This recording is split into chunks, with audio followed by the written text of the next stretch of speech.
Et j'aimerais juste partager quelque chose de très important pour vous. Le Saint-Esprit fait des œuvres merveilleuses.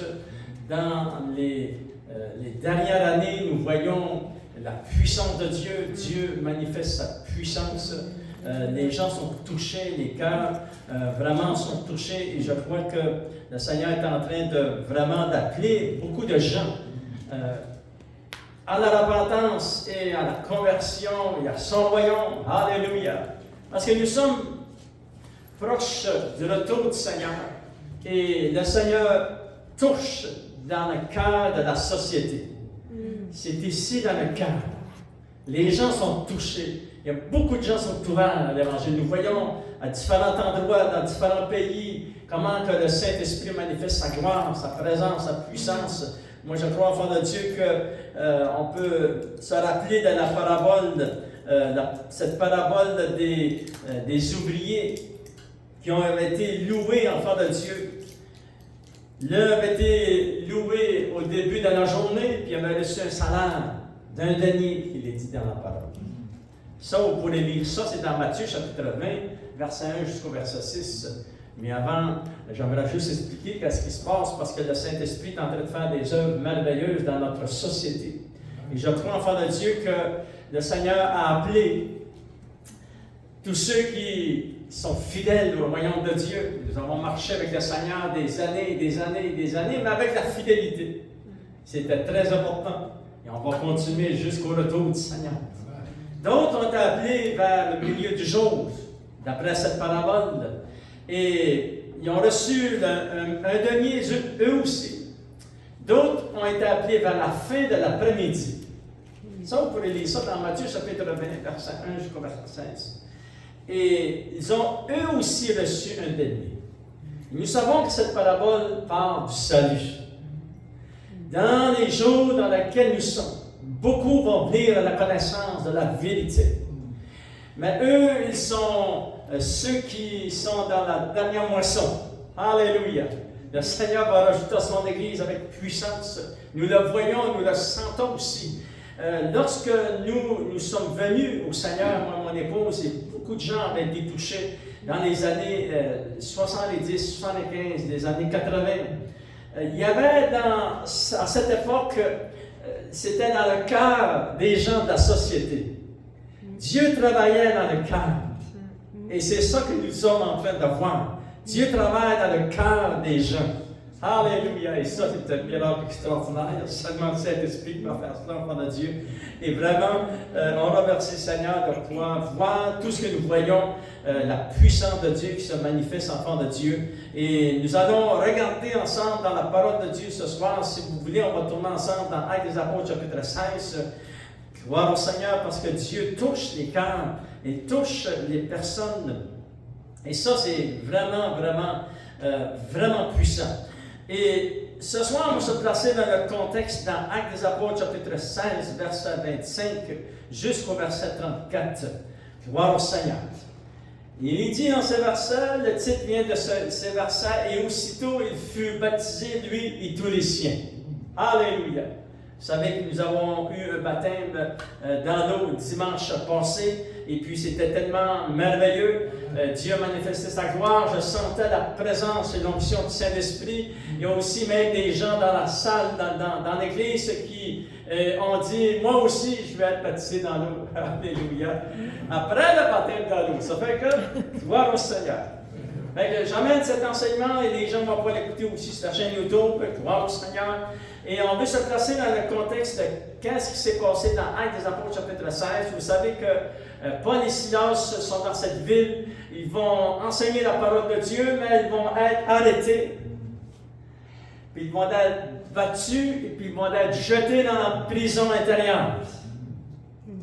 Et ce n'était pas des belles prisons comme ici au Canada, dans nos pays. C'était vraiment quelque chose de très sérieux. Et ça dit dans la parole de Dieu qu'ils ont même été dans cette prison, été enchaînés. Et puis, vers le milieu de la nuit, verset 25, vers le milieu de la nuit, Paul et Silas priaient et chantaient les louanges de Dieu et les prisonniers les entendaient. Et à travers les chants et la louange qui est sortie du cœur de ces deux personnes, de ces deux hommes de Dieu, le Saint-Esprit va manifester sa gloire. Elle dit tout à coup. Dieu, c'est comme ça qu'il travaille, c'est tout à coup. Tu peux être surpris, tout à coup, le Seigneur va faire des choses pour toi. Il va se révéler. Et ça dit ici, au verset 26, tout à coup, il se fit un grand tremblement de terre, en sorte que les fondements de la prison furent ébranlés. Au même instant, toutes les portes s'ouvrirent et les liens de tous les prisonniers furent rompus. Wow, c'est puissant. Amen. Et le gardien de prison se réveilla et lorsqu'il vit les portes de la prison ouvertes, il tira son épée et allait se tuer. Parce que s'il perdait des prisonniers, il devait rendre compte aux autorités. Et puis, c'était très sévère à cette époque. Il devait mourir à cause qu'il avait perdu des prisonniers. Ce fait que là, il voulait s'enlever la vie. C'est-à-dire, il tira son épée et allait se tuer pendant que les prisonniers pensant que les prisonniers s'étaient enfuis.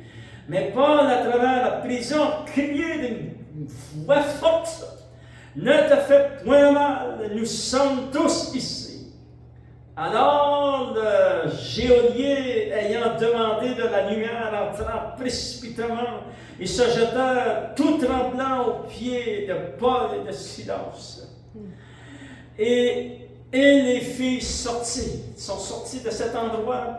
Et lorsqu'il est sorti de cet endroit, la conviction du Saint-Esprit était tellement forte sur lui qu'il dit ceci, au fond de son cœur, ça sort de sa bouche, il dit: Seigneur, que faut-il que je fasse pour être sauvé? Il ne dit pas cela à Paul et puis Silas. C'était la conviction du Saint-Esprit qui était sur son cœur.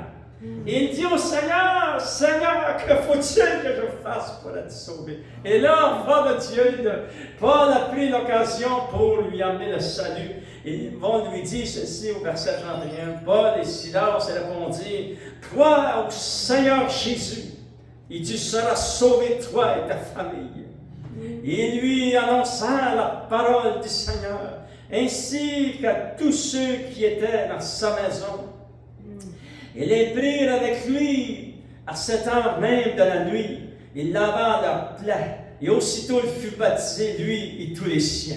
Les ayant conduits dans son logement, il leur servit à manger et se réjouir avec toute sa famille de ce qu'ils avaient cru en Dieu. Alléluia! Leur vie a été complètement transformée. Que Dieu puisse nous révéler la parole de Dieu. Vous savez, ils étaient en prison, ils vont crier à Dieu et Paul et Silas vont lui répondre: crois au Seigneur Jésus et tu seras sauvé, toi et ta famille. Alléluia! Ils sont sortis, ils ont été dans le logement du gardien de prison, enfant de Dieu. Il s'est dit que lui et sa famille furent baptisés. Alléluia! Quel miracle extraordinaire! Mais tout cela a commencé par une conviction ici dans le fond de son cœur. C'est pour ça qu'il a crié au Seigneur. Il dit: que faut-il que je fasse? Il dit: Seigneur, que faut-il que je fasse pour être sauvé? Gloire au Seigneur. Et ça, c'était vraiment la bonne question enfant de Dieu.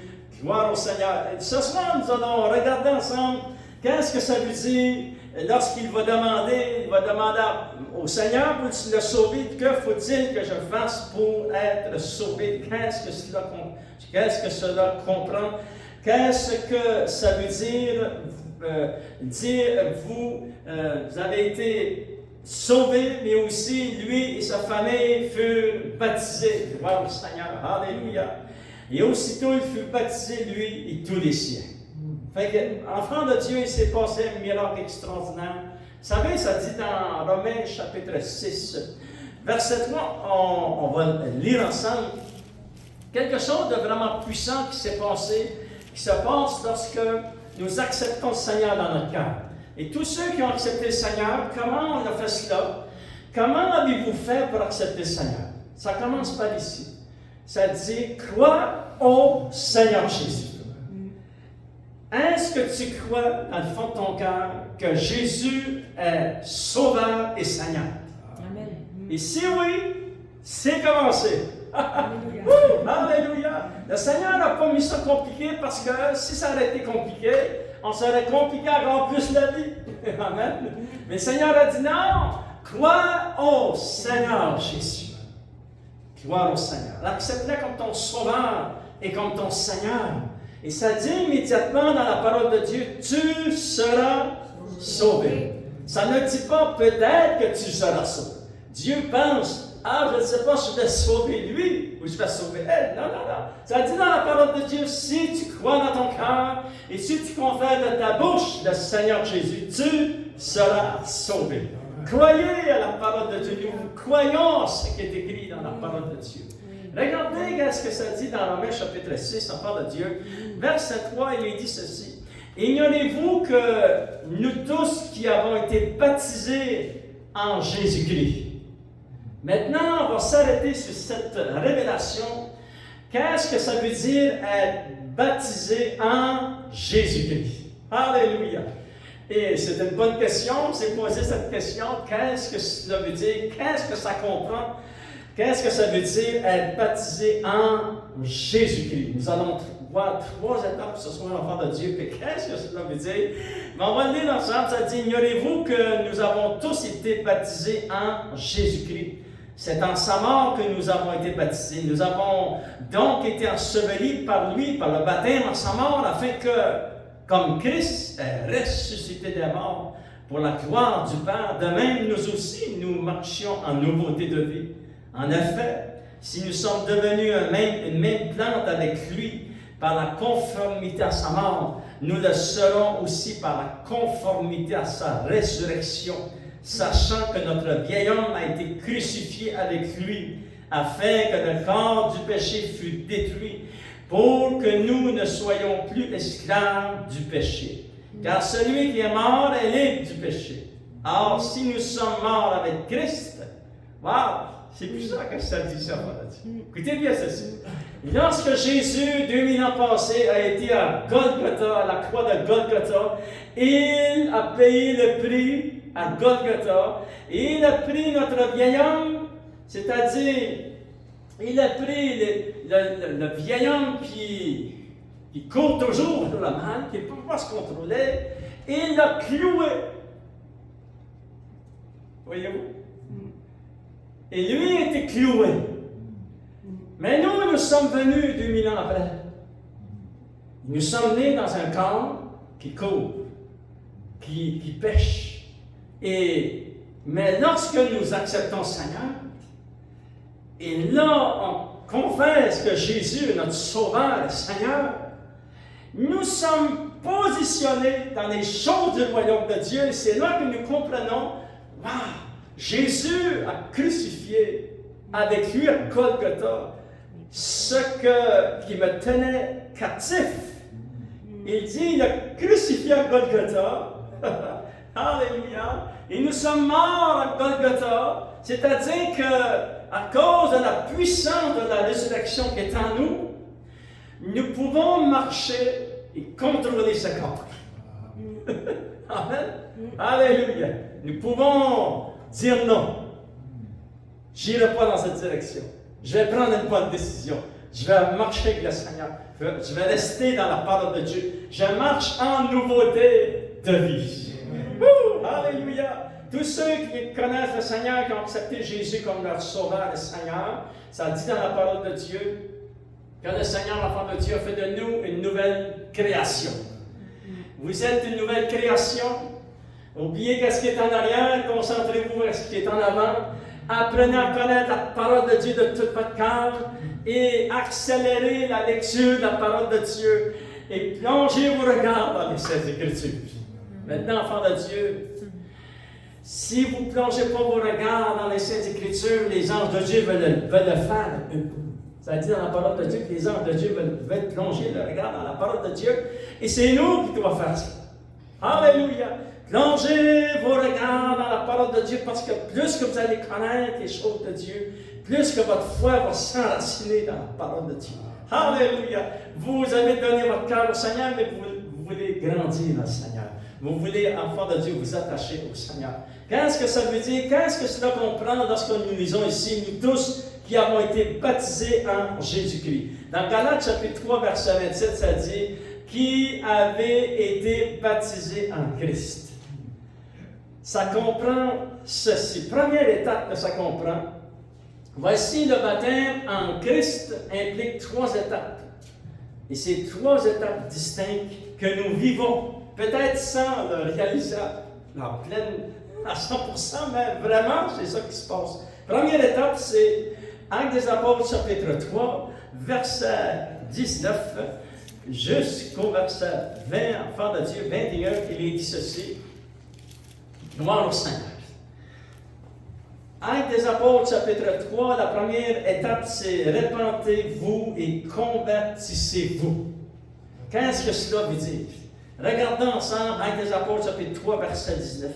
Répentez-vous donc et convertissez-vous pour que vos péchés soient effacés. Et lorsque nous faisons ces 2 choses, on se répand, on se convertit au Seigneur. Parce qu'il y a des gens qui se répandent, mais ils ne marchent pas dans la conversion. Et là, ils vont s'étouffer, ils vont étouffer leur foi dans les choses du monde. Mais lorsque on demande pardon au Seigneur, on doit aussi dire dans notre cœur, Seigneur, je veux te servir, je veux te suivre, Seigneur. Ça, c'est la conversion. Je vais apprendre à connaître mon Dieu. Alléluia. Je me répands, je me convertis. Regardez les résultats. Ça se fait. Ça commence à se faire lorsqu'on commence à marcher dans la repentance, la conversion, afin que des temps de rafraîchissement viennent de la part du Seigneur. Alléluia! Combien nous avons besoin de temps de rafraîchissement? Ce monde dans la misère, dans la catastrophe, mais lorsque nous tournons nos regards vers le Seigneur, nous tournons nos cœurs vers le Seigneur, et des temps de rafraîchissement, c'est Dieu qui envoie du rafraîchissement dans notre cœur, dans notre âme et dans notre esprit. Vous savez, ici, dans le fond de mon cœur, je ne peux pas aller voir le médecin et lui dire, je suis brisé ici dans le fond de mon cœur. Il ne pourra pas prendre un plaster et mettre ça sur ma blessure. Il y a seulement le Seigneur qui peut venir ici à l'intérieur. On doit lui permettre, enfant de Dieu. Viens, Seigneur, et touche ici mon cœur. Viens guérir mon esprit, mon âme, Seigneur. Alléluia. C'est seulement lui qui peut faire ça. Il y a la puissance, enfant de Dieu, de venir, mais on doit lui donner la permission de faire cela. On marche dans la repentance, la conversion, et des temps de rafraîchissement viennent de la part du Seigneur. Et après ça dit qu'il envoie celui qui vous a été destiné, Jésus-Christ. Alléluia! Jésus t'a été destiné. Waouh, c'est puissant, ça, enfant de Dieu. Et il s'est dit, enfant de Dieu, que le ciel doit recevoir jusqu'au temps de l'établissement de toutes choses. Donc Dieu a parlé anciennement par la bouche de ses saints prophètes. Gloire au Seigneur. Et nous voyons que ça commence, enfant de Dieu, vraiment, lorsque nous confessons dans notre bouche le Seigneur Jésus. Et c'est très important. Je vais vous montrer un verset dans la parole de Dieu. Dans Luc chapitre 12, s'il vous plaît, enfant de Dieu, on va tourner ensemble dans Luc chapitre 12. Écoutez bien ce verset, verset 8 jusqu'au verset 9. Et c'est Jésus qui dit ces paroles. Il dit ceci dans Luc chapitre 12, versets 8 et 9, expliquant comment c'est puissant lorsque tu confesses que tu crois en Jésus. Toi, tu es ici sur la terre et tu dis, j'accepte Jésus comme mon sauveur et mon Seigneur. Alléluia. Et là, tu peux le dire à quelqu'un, ça ne veut pas dire que personne va te comprendre. Tu peux le dire à un de tes amis, tu peux le dire à ton conjoint, ta conjointe, etc. Tu peux le dire à tes enfants. Il y en a qui vont être contents, il y en a qui ne comprendront pas. Mais regarde ce qui va se passer dans le ciel, dans le trône de Dieu. Parce que tu as confessé de ta bouche le Seigneur Jésus. Regardons Luc chapitre 12, verset 8 jusqu'au verset 9, ça dit, je vous le dis, quiconque me confessera devant les hommes, le Fils de l'homme le confessera aussi devant les anges de Dieu. Mais celui qui me reniera devant les hommes sera renié devant les anges de Dieu. Ah, c'est puissant, ça, de Dieu. Amen. Vous savez, lorsque j'étais jeune chrétien, je venais juste de naître de nouveau, je me suis acheté une Bible parce que ça m'avait dit ici à l'intérieur de mon cœur Claude apprend à connaître le Dieu de la Bible. Et là, je me suis dit, si je veux apprendre à connaître le Dieu de la Bible, et c'est ça vraiment que je veux faire, je dois m'acheter une Bible. Et je me suis acheté une Bible. Et lorsque j'ai découvert ces versets, et j'ai réalisé que lorsque j'avais confessé que Jésus était mon Sauveur et mon Seigneur, que Jésus, le Fils de Dieu, devant le trône de Dieu, avait déclaré mon nom. Je me suis dit, c'était un miracle extraordinaire. Est-ce que ton nom a été prononcé dans le ciel? Bien oui. C'est ça que la parole de Dieu dit. La parole de Dieu déclare que si tu as confessé Jésus comme ton Sauveur et Seigneur devant les hommes, lui, il a déclaré ton nom devant le trône de Dieu. Ça veut dire, ça, monsieur, madame, vous êtes déjà connus du ciel. Amen. Alléluia. Et puis, vous savez, enfant de Dieu, on est juste de passage sur la terre, comme les apôtres l'avaient dit. On est juste de passage, puis on dit merci Seigneur. Parce que c'est bien plus beau aussi. Le paradis qui nous attend, enfant de Dieu. Si nous allons entrer, lorsque nous allons entrer dans la plénitude de la présence de Dieu, nous entrons dans la qualité de vie que la Bible appelle la vie éternelle. Wouh! Alléluia!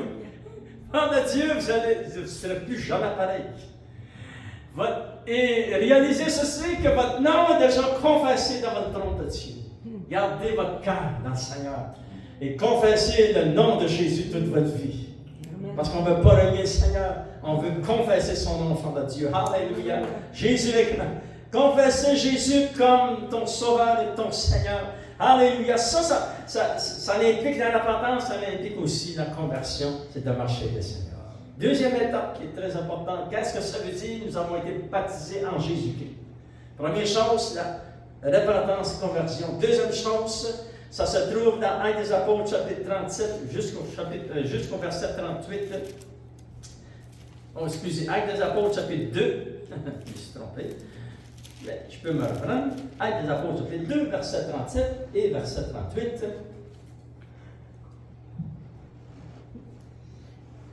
Qu'est-ce que ça veut dire avoir été baptisé en Jésus-Christ? Deuxième étape, ça veut dire ceci. On va le lire ensemble, enfant de Dieu. Et lorsqu'on le lit, on veut le lire tranquillement pour comprendre ce que la parole de Dieu nous déclare. Il est dit au verset 37, après avoir entendu ce discours, parce que Pierre venait de prêcher la parole de Dieu, les gens ont eu le cœur vivement touché. Et il dit à Pierre et aux autres apôtres, donc frères, que ferons-nous? Ils avaient la conviction qu'ils devaient eux aussi accepter le Seigneur. Et Pierre leur dit, répentez-vous, que chacun de vous soit baptisé au nom de Jésus-Christ pour le pardon de vos péchés, et vous recevrez le don du Saint-Esprit. Car la promesse est pour vous, pour vos enfants, et pour tous ceux qui sont au loin, en aussi grand nombre que le Seigneur notre Dieu les appellera. Ça, c'est toutes nous autres. Dieu nous a appelés. Après eux, il y a eu les jeunes, les 3000, plus leurs enfants, plus leurs épouses, plus les gens après eux, et plus nous au loin. 2000 ans plus tard. Alléluia! Gloire au Seigneur. La deuxième étape est celle-ci, très puissante et très importante, qui fait référence à notre nouvelle naissance, c'est que recevez le don du Saint-Esprit. C'est-à-dire que nous avons reçu la nouvelle naissance ici, dans le fond de notre cœur. Et ça, c'est un acte surnaturel de Dieu. Recevez le don du Saint-Esprit. Qu'est-ce que ça veut dire, recevez le don du Saint-Esprit? Ça veut dire recevez cette nouvelle naissance. Recevez ce don qui est le Saint-Esprit qui est envoyé par le Père. Regardez ce que Jésus avait dit juste quelques instants avant qu'il monte et soit élevé. Il était sur la montagne des Oliviers. Et il va dire ceci dans Luc chapitre 24, enfant de Dieu. Et je lis pour vous au verset 49, il dit, on va lire au verset 45, alors il a ouvert l'esprit afin qu'ils comprissent les Écritures. Et Jésus leur dit, ainsi il est écrit que le Christ souffrirait et qu'il ressusciterait le troisième jour et que la repentance et le pardon des péchés seraient prêchés en son nom à toutes les nations, commencées par Jérusalem. Et il dit, vous êtes témoins, vous, les apôtres, les 120 qui étaient dans la chambre haute, vous êtes témoins de ces choses. J'ai été crucifié, ils m'ont placé dans le tombeau et je suis ressuscité le troisième jour. Ici, enfant de Dieu, c'est le 40e jour que Jésus apparaît après sa résurrection et leur dit, vous êtes témoins de ces choses. Et regardez qu'est-ce qu'il dit. Il dit, et voici, j'enverrai sur vous ce que mon Père a promis. Qu'est-ce que Dieu le Père avait promis? Il dit, mais vous, restez dans la ville jusqu'à ce que vous soyez revêtus de la puissance d'en haut. Ouh! Alléluia! Enfants de Dieu, nous avons été baptisés en Jésus-Christ. Lorsque nous avons aussi reçu ce miracle extraordinaire qui est la personne du Saint-Esprit qui est venue habiter ici dans notre cœur. Alléluia!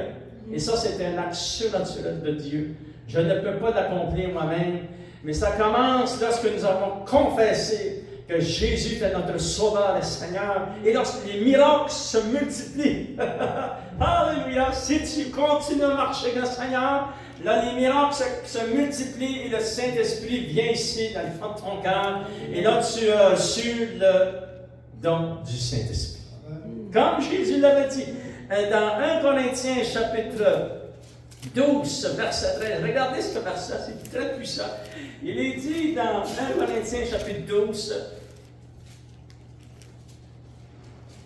et le verset 13. Nous avons tous en effet été baptisés dans un seul esprit pour former un seul corps, parce que nous formons le corps de Christ, soit juif, soit grec, esclaves ou libres. Nous avons tous été abreuvés dans un seul esprit. Nous avons reçu, ça fait partie de la nouvelle naissance. Alléluia! Jésus l'avait dit à Nicodème. Il faut, Nicodème, que tu naies de nouveau si tu veux aller dans le royaume de Dieu. Alléluia! Et c'était vraiment, enfant de Dieu, la vérité. Gloire au Seigneur. Nous voyons cette deuxième étape. Nous avons reçu le don du Saint-Esprit. La troisième étape, enfant de Dieu, dans Romains chapitre 6, verset 3, nous l'avons lu il y a quelques minutes, mais nous allons le relire parce que c'est très, très important. Le baptême dans l'eau et sa signification. Lorsque ça dit que dans Actes des Apôtres, chapitre 16, que le gardien de prison a été sauvé, et lui et sa famille, il reçut le baptême dans l'eau, lui et sa famille et les siens. C'est un miracle extraordinaire, enfant de Dieu, qui comprend, première étape, qui comprend, enfant de Dieu, la repentance et la conversion. Deuxième étape, qui comprend lorsque nous avons reçu le don du Saint-Esprit. Et cette troisième étape qui nous explique qu'est-ce que cela veut dire, enfant de Dieu. On va le relire ensemble dans Romains chapitre 6. Il est dit au verset 3, « Ignorez-vous que nous tous qui avons été baptisés, nous avons été baptisés en Jésus-Christ. C'est en sa mort que nous avons été baptisés. Nous avons donc été ensevelis avec lui par le baptême en sa mort, afin que, comme Christ est ressuscité des morts par la gloire du Père, de même, nous aussi, nous marchions en nouveauté de vie. » Alléluia! Et là, enfant de Dieu, c'est excitant parce que, vous savez, il y a des gens qui toute leur vie, voulaient changer les choses en eux, voulaient amener l'amélioration. Et nous savons qu'avec les thérapies, les choses de ce monde, ça ne fonctionne pas. Comment marcher dans une nouveauté de vie? C'est parce que ça se fait seulement dans le Seigneur. C'est un miracle de Dieu. Alléluia! Et nous avons commencé à marcher dans cette nouveauté de vie. Qu'est-ce qui est arrivé? C'est que le baptême en Jésus-Christ, lorsque nous sommes baptisés dans le Seigneur, mais aussi nous sommes baptisés dans l'eau, enfant de Dieu, qu'est-ce que cela accomplit? Nous réalisons que c'est dans sa mort, en Christ, que nous avons été ensevelis. Et aussi dans sa résurrection, pour commencer une nouveauté de vie, une vie nouvelle. Cette vie nouvelle que Jésus avait dit, Alléluia, cette vie nouvelle qui est la vie éternelle, a déjà commencé ici sur la terre. Et elle se continue, gloire au Seigneur, lorsque nous marchons avec le Seigneur de tout un cœur. Elle commence, mais elle continue, puis elle va continuer pour l'éternité. Alléluia. C'est merveilleux, enfant de Dieu. Jésus l'avait dit dans Jean, en terminant, on regarde dans Jean, enfant de Dieu, un verset puissant.